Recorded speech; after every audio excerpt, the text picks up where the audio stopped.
morning.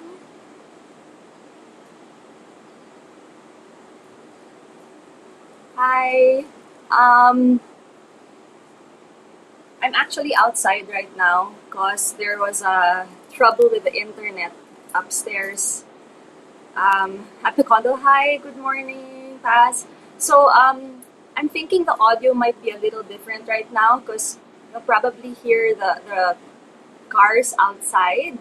But what has to be done has to be done. So we're gonna be doing our session for today outside because I need to use the LTE because I don't have internet upstairs right now at the room. So once again, good morning and welcome to the 21-day positivity challenge of Urban Ashram. I am Bo and I will be leading you through day 17. It's already day 17 of our positivity challenge. And like I said, I'm outside right now because I don't have internet upstairs. And I was actually freaking out. And so many things were running through my mind already as I was preparing. And it's so timely because our topic for today is actually thinking into feeling. And I just reminded myself as I was preparing that, there's always a way. And to just try not to entertain all those negative thoughts that start to flood my head. And of course, it manifests into feeling very nervous or feeling very anxious. So, all right, so we will begin our session for today. And our topic for today again is thinking into feeling. But today I actually wanted to start with a really short meditation before we dwell into the topic a little bit more. So once again, good morning to everybody. My name is Bo, and I teach at Urban Ashram Yoga, and I will be leading you through day number 17. Yes, Urban Ashram is now on Lazada too. All right, so let's begin. I will invite all of you guys to just sit up nice and tall. You can rest your hands comfortably on your thighs. If you are seated on the bed, you might want to, just cross your legs, or if you prefer to bring your feet down to the floor, that would also be nice. And just sit up tall, and I really want you to feel your body lengthening. And then close your eyes if you haven't closed your eyes yet. All right, let's just try to find our breath. Let's try to remind ourselves to be grateful. Today, it's the beginning of our work week. And as much as there's so much negativity going on around right now, if we just really look into it more, there are more things that we can be grateful for. So I invite you to take a moment here to just reflect, to count the blessings, little and big, that you have received throughout the week. And even today, opening your eyes, just opening your eyes today is already a blessing. And I want you to be able to acknowledge that. Say thank you to the Lord for choosing to open your eyes today already. Now, as you sit up tall, I'm going to invite you to just start to inhale and exhale, but I want you to do this with a lot of awareness. So just consciously breathing in and breathing out, and just enjoying that sensation of the breath inside the body. You want to feel the expansion of the torso every time you breathe in. And then that movement that actually goes in towards the midline of your body every time you exhale. Now, right now I'm outside and I actually feel the wind, and it's bright actually. It's nice and warm, and it's something that I think a lot of us are also just lacking right now, that appreciation. So I invite you to also, wherever you are, in your room, in your sala, if you have a small space outside and you happen to be sitting there, just appreciate what surrounds you and the comfort and the safety that it brings to you as well. Now, as we continue to inhale and exhale here, I want you to just start to wear a smile on your face. Lifting the tips of your lips can actually really change how you feel. And they say when you start to feel angry, or sad or lonely, just try to smile. Just try to smile. Because that physical change of actually smiling can also help uplift your spirit. So while you're seated here, I know for some it might look a little silly to just be smiling for no reason, but remember you have many reasons to smile. So just go ahead and allow the tips of your lips to lift up and add a smile to your face right now. And now let's just take a couple more breaths here, inhaling and exhaling, allowing the breath to get deeper, longer, and more controlled. Inhale and exhale. And one more, take another breath in and the breath out. And now you can just slowly blink your eyes open. Alright, wow, it's really bright out here. So once again, good morning everybody. I wanted to start with a short meditation. That was really my plan for the day before I start talking about our topic today. But I think, it was really meant for me because like I mentioned, if you just joined, internet upstairs is not working in the room at the condo, so I had to run down and find a spot where there was strong LTE, and that meditation helped me a lot right now to actually allow me to calm down and to allow me to be able to do what I'm going to be doing this morning for you guys. All right, so our topic for today, for day 17 of our 21-day positivity challenge, is all about thinking into feeling. So what is thinking into feeling? I mean, it's how do you explain that, right? Even it took a few days for me to actually just try to sit down and dwell on what can I say about thinking into feeling. Well, thinking into feeling, I guess I'll start off with saying that us as human beings, we are thinking and feeling beings. So it's innate for us as human beings to think and to feel. All right? But, I mean, how do we define thinking and how do we define feeling? So, well, thinking is actually the process of using one's mind. And you use your mind to consider something, and you also use your mind to reason about something. While feeling is the mental experience of a body state. Now, a body state is your emotion. So your emotions are joy, anger, fear, disgust, just like in and out, right? So now, what is the difference of emotion and feeling? Emotion is that state in the body. Now, the feeling is the interpretation of the brain. Okay? It's an interpretation of that emotion. So, for example, if your emotion is joy, then you can feel happy, you can feel excited. If your emotion is anger, then you can also feel bitterness, right? Or what else? Maybe you can just feel like you want to get back at somebody, all right? So let's just put it this way. Thinking is to cognition as feeling is to emotion.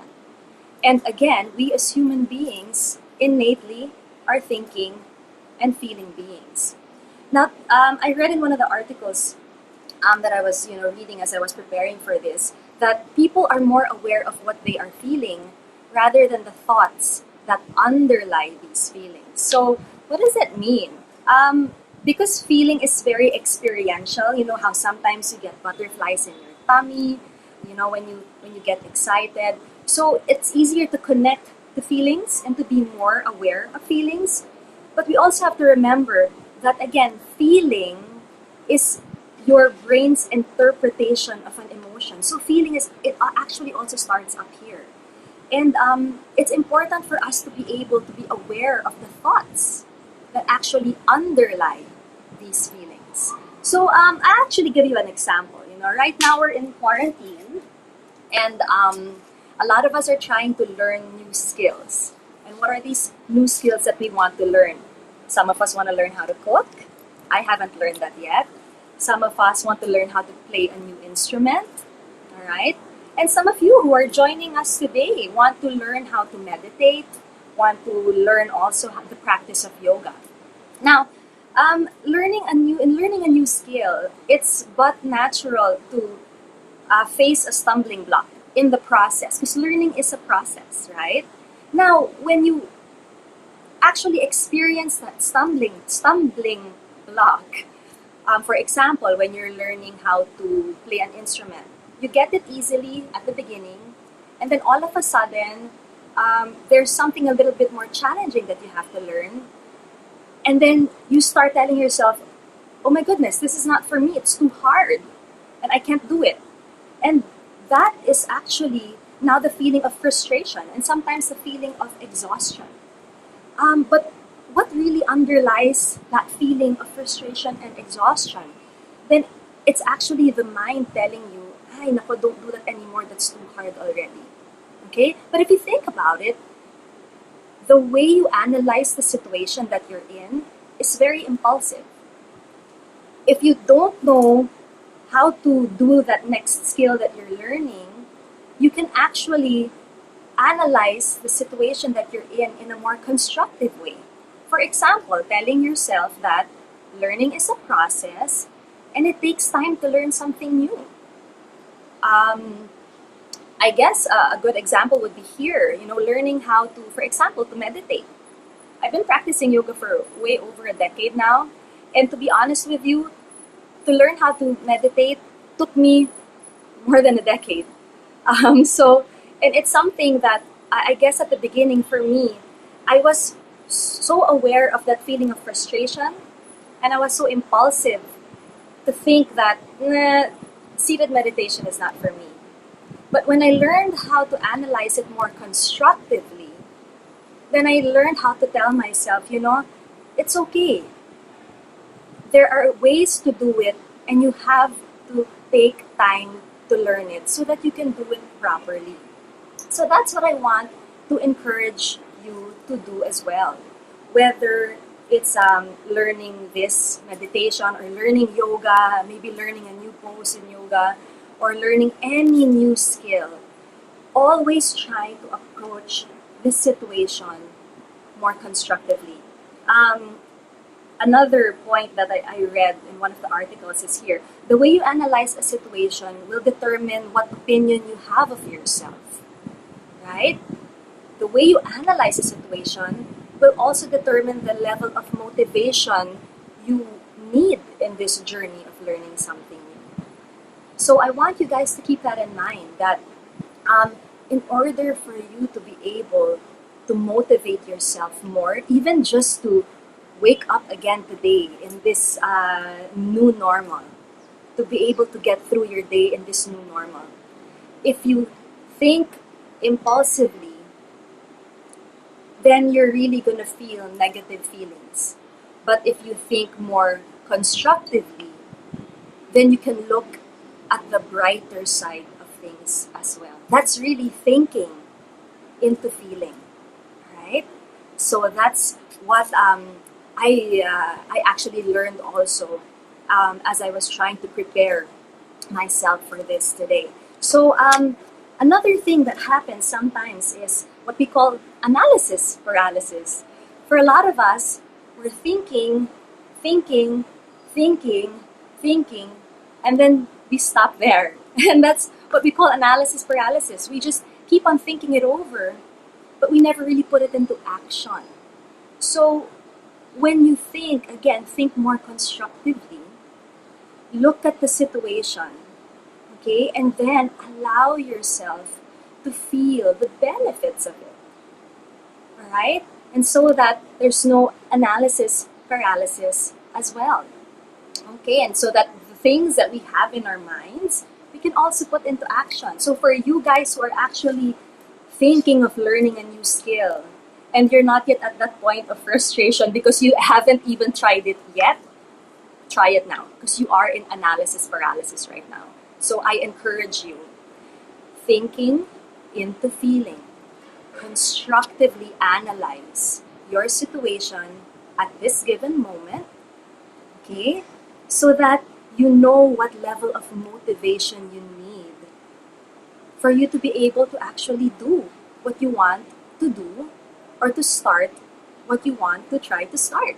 All right? And this is the perfect time. This is the perfect time. I mean, we have a lot of time on our hands right now. So instead of looking at this situation in a very negative way, let's try to find more positivity in it. And that's why we have this positivity challenge. All right? So we will move on. Every day, we share breathing exercises with you.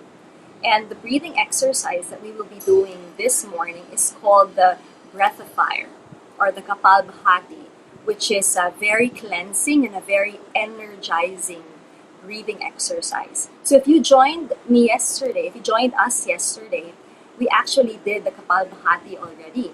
So this will be just a review for you. But if you just joined us today, don't worry, I'll just break it out a little bit also so that you have a better idea of what's going to be happening and what you'd like to try. Now, I want you to also apply this thinking into feeling. If you don't get it the first time, don't be frustrated. Okay? If you don't get it the first time, it's okay. Things need practice. Alright? That's why it's called practice. Alright. So, for our breath of fire, I want you to imagine that you have a candle in front of you and you're blowing into the candle like this. Now, when you blow into a candle, I don't know if you see my belly from where I'm seated, but I'll move back a little bit. So, when I blow a candle, my hand is here, notice how my hand moves in. So, again, so that blowing out action actually creates a natural vacuum in your body. And the analogy that I gave yesterday was of a pillow, a flat pillow that's in a vacuum seal plastic. When you open the seal, vacuum seal of that pillow, it just, all of a sudden it expands. So there's no effort into that. It's just a passive expansion, right? And it goes the same for our Kapalbhati, for our breath of fire. When we blow out and we create that natural vacuum in the belly, when we let go, there's a passive inhale that happens. So I want you to try that a few times. Notice that after you blow out, you don't have to go to take the air in. All right, so again, try it. Okay, imagine you have a candle. And notice the belly drawing in. Okay, now I want you to try that with your nose, because the breath of fire is actually done through the nostrils. So go ahead and seal your lips. Blow out through the nose.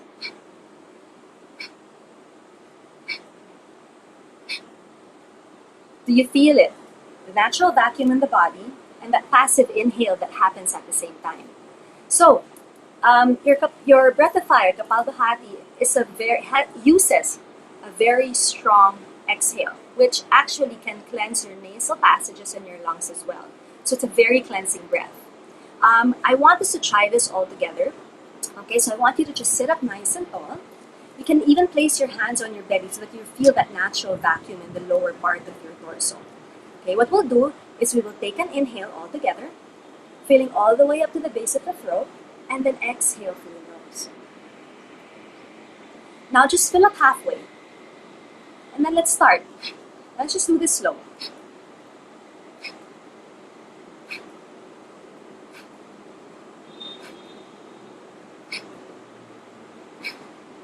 Okay, so how did that feel for you?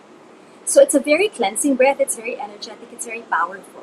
So don't be surprised if you start to even sweat a little bit after doing that. Now the breath of fire is actually done a little faster than that. So now that you have more or less an idea on how to do this, let's try to work on that a little faster. And then let's do 20 exhales together. Okay, let's bring the hands to the low belly right here. Take a big breath in through the nose, fill yourself up. Now exhale completely. And then you can inhale halfway. And let's begin.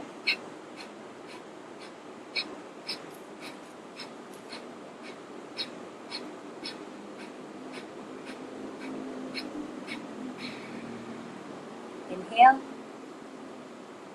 And exhale. Okay, so that's one round. Are you game for another one? Let's try it one more time. So place the hands on the lower belly. Exhale first. Let everything out. Alright, now breathe in through the nose. Fill up halfway.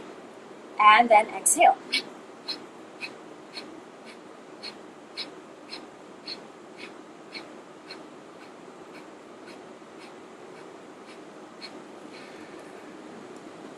And again, breathe in. And breathe out. Alright, so that is your breath of fire. Now, if this is something that you want to do, it's actually wonderful to be able to do this in the morning because this feels like natural coffee, like natural caffeine. Again, like I mentioned, it's a very energetic breath. It's very powerful and it's very, very cleansing as well. And it's perfect for these times when we have to get rid of a lot of emotional tension in the body that translates into physical tension and into tightness in the body. Right? So that's our breath work for today.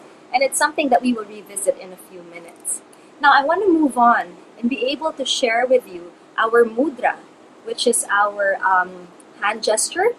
Okay? So in yoga, we practice mudras, which are hand gestures.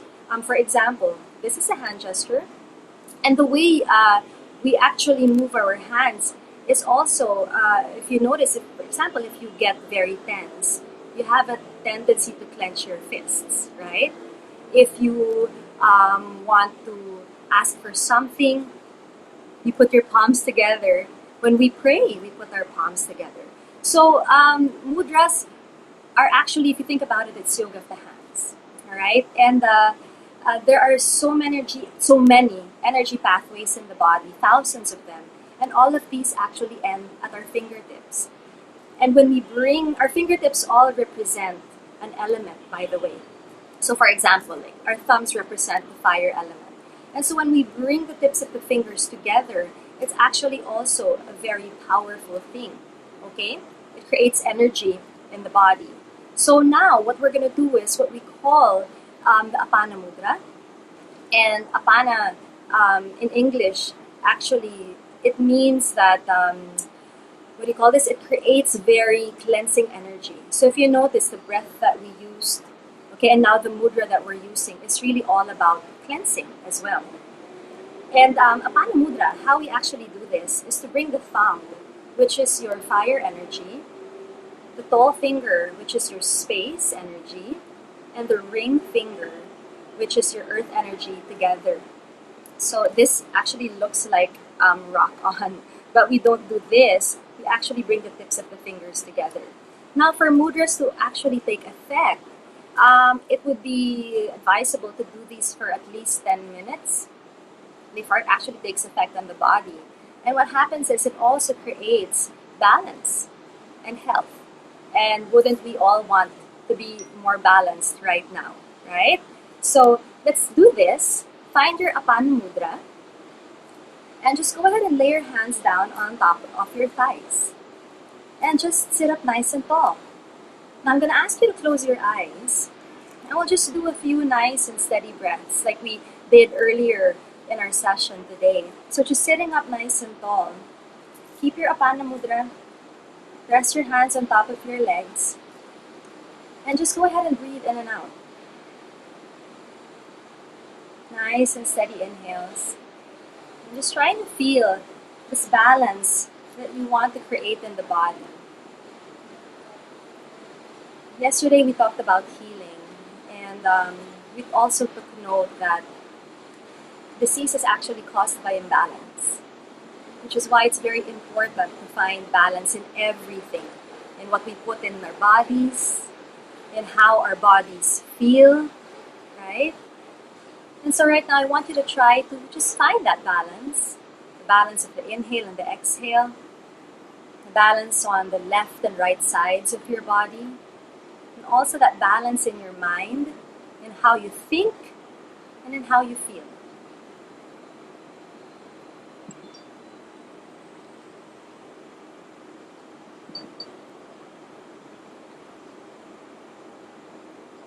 Now I'm going to ask you to blink your eyes open. Alright. And I'll just keep at the Apana Mudra. And what we'll do is we'll apply our Kapalbhati, or our breath of fire, to our meditation again. But you can just keep your hands resting where they are. No need to place your hands on your belly anymore. And just take a big inhale through the nose. Let everything out with an exhale. And now inhale halfway. And let's breathe out.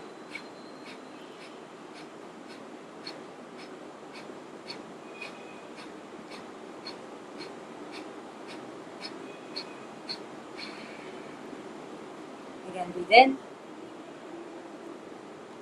And breathe out. Alright, let's do that one more time. Take another inhale. Let everything out with a long exhale. And then breathe in again halfway. And exhale.